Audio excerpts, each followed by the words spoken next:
What's up, YouTube, and welcome to this Supergirl episode breakdown and review. Now, I've got some pretty crazy theories to throw at you, but let's have a look at this episode first. So, we're starting off very much close to what happened when Mon-El, we don't know his name yet, but we know that he's a Daxamite.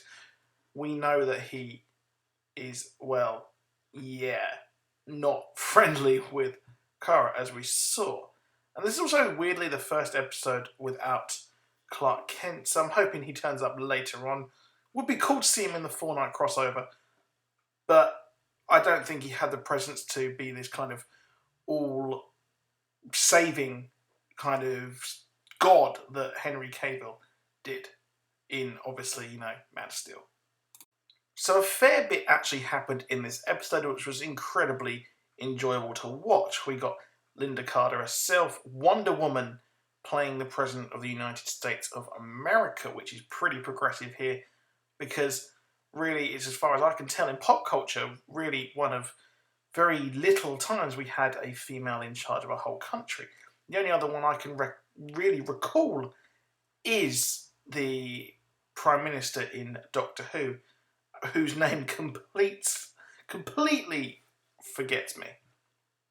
Now, with Fort Ross and the crashed Kryptonian prison ship not being able to provide a lot of this season's villains, we actually will be having more of a homegrown threat, I think, this season, as we have the whole alien bar kind of secret hideout here on Earth, which is going to fit in with what is happening on really the main theme of this season seems to be we've got aliens hiding on Earth, and really the whole of Earth, the human population, are not really trusting the aliens that they've encountered so far, which is understandable because really 90% of them so far have tried to pretty much blow up really a lot of the buildings near to them. So I wouldn't trust them personally if they had loads of aliens around me blowing stuff up. Now, the person who shows Alex the bar in the episode has an interesting history in the comics, as she was originally in the special crimes part of Metropolis Police, and then she is transferred to the major crimes unit in Gotham, where she becomes Batwoman's girlfriend, which is very interesting. And I believe we've had confirmation that Alex and her will have some sort of relationship. So she's also obviously a big member of the Science Police, who were in the Legion of Superheroes comics as well. But really, it looks like she is going to be really a relationship with Alex. That was very bad English. I apologise for that. But we're going to see a lot of her, I think, moving forward as more and more aliens come out of the woodwork.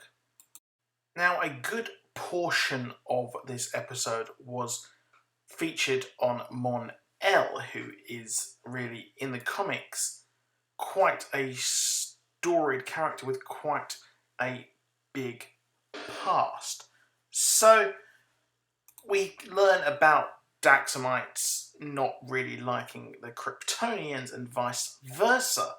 Now, interestingly, the Daxamites played a big role in the invasion storyline. So Mon-El also had a big thing to do with the Legion of Superheroes, which is the ring we found in last season. So we know they're a thing at the moment, but just when they'll release that, we don't know, which would be cool to see. But the Daxamites, they are a big thing, and they were part of the Armada along with the Dominators. So we know that the Thanagarians will invade Earth, obviously in Legends of Tomorrow, that's what was revealed, and they were also part of the Armada. So we've got the Daxamites, we will have the Dominators, and we've got the Thanagarians, obviously, because we've got Hawkman and Hawkgirl. So what I'm predicting here is that the Daxamites, possibly something to do with Mon-El here, is that they will form part of the invasion crew moving forward. So this possibly could be part of the Earth 1 or perhaps Earth 2. The Daxamites could invade there because perhaps they haven't been destroyed on those Earths, or those universes, sorry. Now we also have Linda Carter at the end being revealed as an alien, so we're not too sure if this is one of those cliched body swap things, but perhaps this could be the invasion laying the groundwork by taking over or becoming the President of the United States, which would be a pretty big deal. So we got a big reveal here that we got to see Miss Martian, who has been a huge hit in Teen Titans and also Young Justice. So she's actually a white Martian who elected to look like the Green Martians. So John is looking here thinking that he's found his new bae, but he may find out her dark side, that she is actually a white Martian. So expect a lot of that happening forward in this season as we actually give John something to actually do. Now lastly, while I did really enjoy this episode, it was a lot of fun, well, I can't help but feel that the newspaper kind of, I guess, day job of Kara falls mega flat. I think that the lack of Cat Grant is really lacking. That's what made these real life parts seem so interesting and at times very, very funny. And I can't help but think that Jimmy Olsen, the best friend of Superman, doesn't really cut the mustard as a sort of replacement, to be honest, sadly, as he was good in the supporting role. But that's it for this video. Please do drop a like, please do subscribe, and I'll see you soon. Goodbye.